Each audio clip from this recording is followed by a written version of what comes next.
everyone, and welcome back for another deep dive with us. Today, we're going to be looking at accounts payable clerks. Ooh, very cool. Yeah, and when I first saw this in our list of topics, I was like, invoices. Yeah. Purchase orders, like, is that really going to be exciting? Right. But actually digging into the source material, it's fascinating. So whether you're thinking about a career switch or you're prepping for an interview or you just want to know like how businesses work, this is the deep dive for you. Absolutely. So our source today is from Workable, and it's a really cool collection of interview questions and answers specifically for accounts payable clerks. Nice. And get this, we are going to uncover a little accounting secret that even some seasoned professionals get confused about. Oh, I love it when we have little secrets. I know, me too. I can't wait. So let's jump right in. Yeah. So I think a good place to start is like what makes an ideal candidate for this role? And our source highlights some pretty standard things, strong understanding of accounting principles, Of course. detail-oriented. We like that. Organized, comfortable with software like QuickBooks. But one that really stood out to me was communication skills. Oh, interesting. Yeah, I wouldn't have thought that was like super crucial for an accounting position. Yeah. It's funny because I think we often overlook these seemingly niche roles, but they're really the backbone of any company. Yeah, Without someone managing those invoices and payments, everything would grind to a halt. totally. And the source also mentions that it's not just about like the length of experience that you have, but the type. They specifically say industry knowledge can be a huge plus. Okay. So I get that, if you're hiring for a tech company, someone with experience in software accounting might have a leg up. But is it really that much of a game changer? It can be, and here's why. Someone with relevant industry experience already understands like the nuances of the business, the terminology, the typical vendor relationships. That means they require less training, they can hit the ground running faster, and they're more likely to spot potential red flags. It's like having a shortcut to efficiency and accuracy. Yeah, that makes a lot of sense. Now, this is where I want to turn things over to you, the listener, for a second. Think about your own skills and experiences. Even if you've never worked in accounting, what strengths do you have that might translate well to this kind of role? Maybe you're a master organizer, maybe you're a spreadsheet whiz, or maybe you're just really good at catching those tiny details that everyone else misses. Yeah, I bet you have more transferable skills than you realize. We often underestimate how much of what we learn in one area can be applied to something completely different. Absolutely. So let's dive into the heart of the accounts payable process, shall we? Our source provides some fantastic interview questions that really get into the nuts and bolts of the job. One that I always find intriguing is describe the accounts payable process in detail. It seems pretty straightforward, but I'm guessing there's more to it than meets the eye. You're right. A good answer to this question demonstrates a deep understanding of the entire workflow. It's not just about knowing how to input numbers into software. It's about understanding the importance of each step, from receiving an invoice to verifying its accuracy, matching it with purchase orders, getting approvals, and ultimately issuing payment. Right. And then there's this question that really tripped me up the first time I saw it. What differentiates accounts payable from bills payable? I have to admit, I had to do a little research to refresh my memory on this one. Oh, Because yeah. I was like, wait a minute, aren't those the same thing? It's a common point of confusion even for people with, some accounting background. Really? Yeah. Okay. Our source defines accounts payable as short-term obligations to suppliers. Think of it like your everyday bills, invoices for office supplies, raw materials, that kind of thing. Bills payable, on the other hand, are those longer-term liabilities, often with more formal agreements like a promissory note. So imagine a company taking out a loan to purchase equipment. That would fall under bills payable. So it's not just about the amount of money owed, it's about the nature of the agreement and the time frame for repayment. Exactly. That's a subtle but crucial difference. Yeah, and understanding that difference shows a deeper level of accounting knowledge, which could give you an edge in an interview. Oh, for sure. Now, speaking of nuances, our source also dives into the concept of debit and credit, asking how these terms are viewed from both the bank's and the customer's perspective. Remember when you said you found this tricky when you first learned about accounting? Oh, absolutely. It felt like the rules kept changing depending on whose books I was looking at. Right, and that's because an accounting perspective is everything. Okay. Our source explains it nicely. From a bank standpoint, a debit reduces their liabilities and increases their assets. It's the opposite for a credit. But flip that around to the customer's perspective. And a debit lowers their account balance while a credit increases it. It's the same transaction, but the way it's recorded depends on whose shoes you're standing in. Wow, so accounting isn't just about crunching numbers. It's about understanding context perspective and the story behind those numbers. Precisely. And that ability to see things from multiple angles is essential for an accounts payable clerk, especially when it comes to problem solving. Which brings us to another interesting question from our source. Describe a time you found an invoice discrepancy. How did you resolve it? So this is where those problem-solving skills really come into play. Absolutely. Our source gives a great example of a candidate spotting a mismatch between an invoice and a purchase order. Oh, Now, this might seem like a small detail, but catching that error could save the company a significant amount of money. it's like playing financial detective. You're looking for those clues that don't quite add up and could lead to bigger problems down the road. Exactly. An accounts payable clerk acts as a safeguard protecting the company's bottom line by ensuring accuracy and preventing costly mistakes. All right, let's take a quick pause here. We've covered a lot of ground from the ideal candidate profile to the nitty-gritty of the accounts payable process. But before we move on, I want to turn things back to you, our listener. Think about a time when you spotted an error or inconsistency, even if it wasn't in a work setting. Maybe you notice a mistake on your restaurant bill or a discrepancy in an online order. Right. We all have those moments when our attention to detail kicks in. Share your story with us. What did you notice and how did you handle the situation?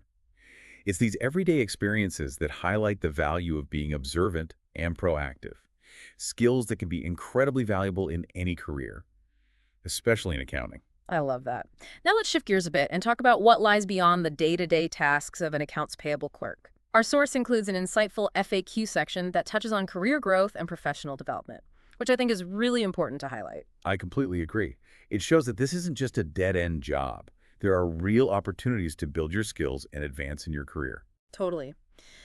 The source specifically mentions the Certified Accounts Payable Professional or CAPP certification. I have to admit, I'm not familiar with that one. Is that a common certification in the accounting world?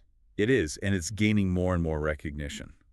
The CAPP designation demonstrates a higher level of expertise in accounts payable, which can make you a more desirable candidate and open doors to leadership roles. So even in a specialized area like accounts payable, continuous learning is key. Absolutely. And the great thing is there are tons of resources available to help you stay on top of your game.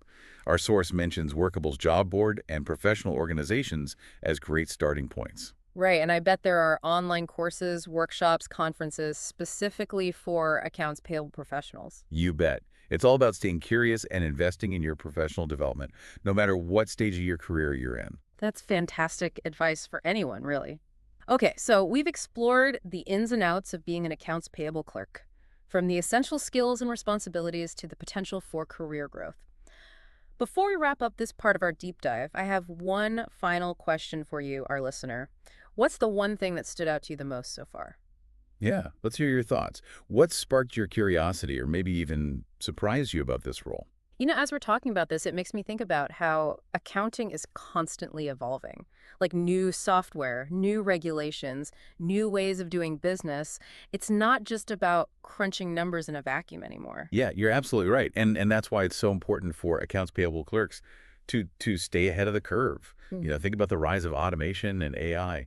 These technologies are already transforming the accounting landscape. Automating those routine tasks and freeing up clerks to focus on more strategic initiatives. That's a great point. It's not about being replaced by technology. It's about leveraging technology to become more efficient and effective. Precisely. And that's where professional development comes in.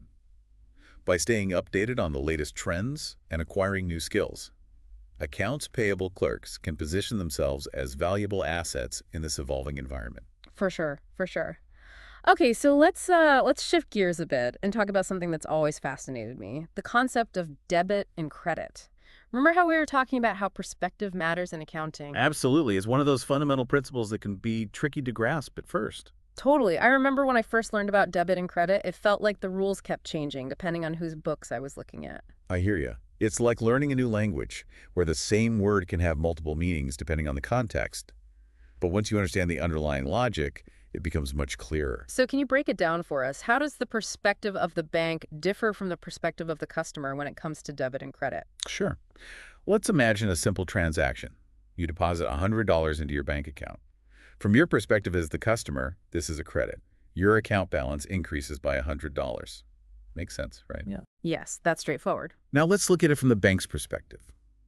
They've received $100 from you, which increases their assets, but at the same time, they owe you that money. It's a liability for them.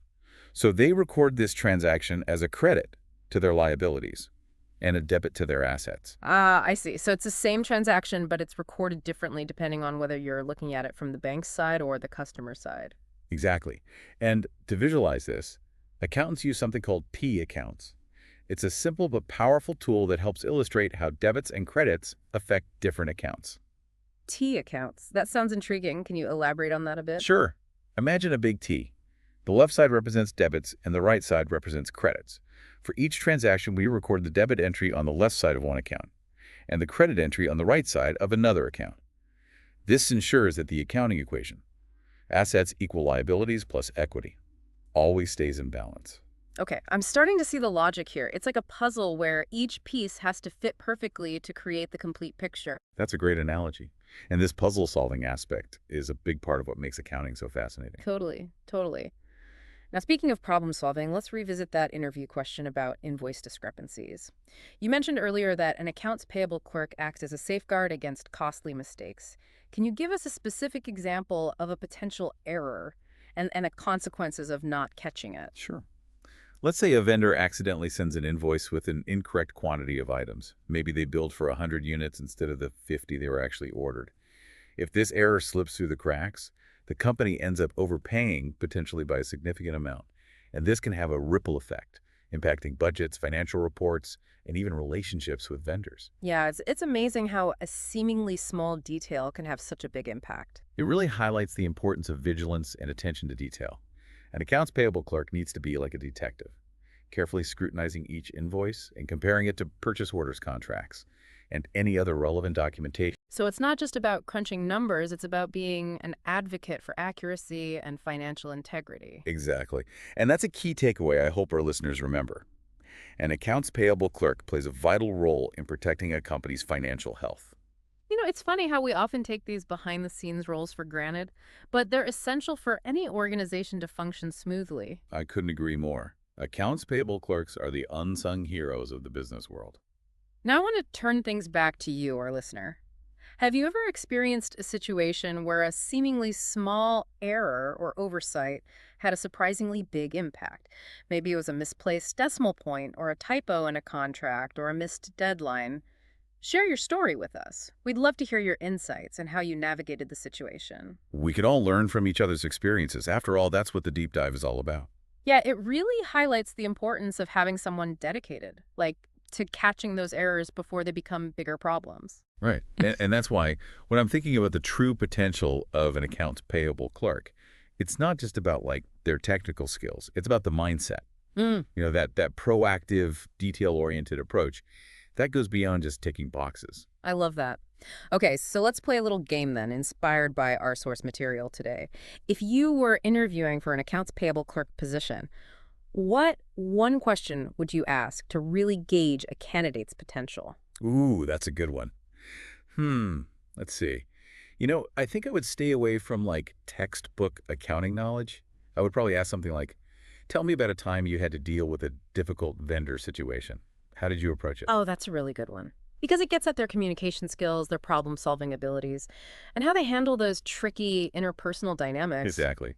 Anyone can learn the mechanics of accounting. Brr, But it's those softer skills that really set someone apart. well said. Okay, so as we wrap up our deep dive into the world of accounts payable clerks, I have to say I've gained a whole new appreciation for this role. It's not just about crunching numbers, it's about being a guardian of accuracy, a problem solver, and a vital link in the financial chain of a company. Yeah, I couldn't have said it better myself. And for our listeners out there, remember, even if you're not pursuing a career in accounting, the skills that we've discussed today are valuable in any field. Attention to detail, critical thinking, clear communication, those are the building blocks of success no matter what path you choose. Absolutely. So keep exploring, keep learning.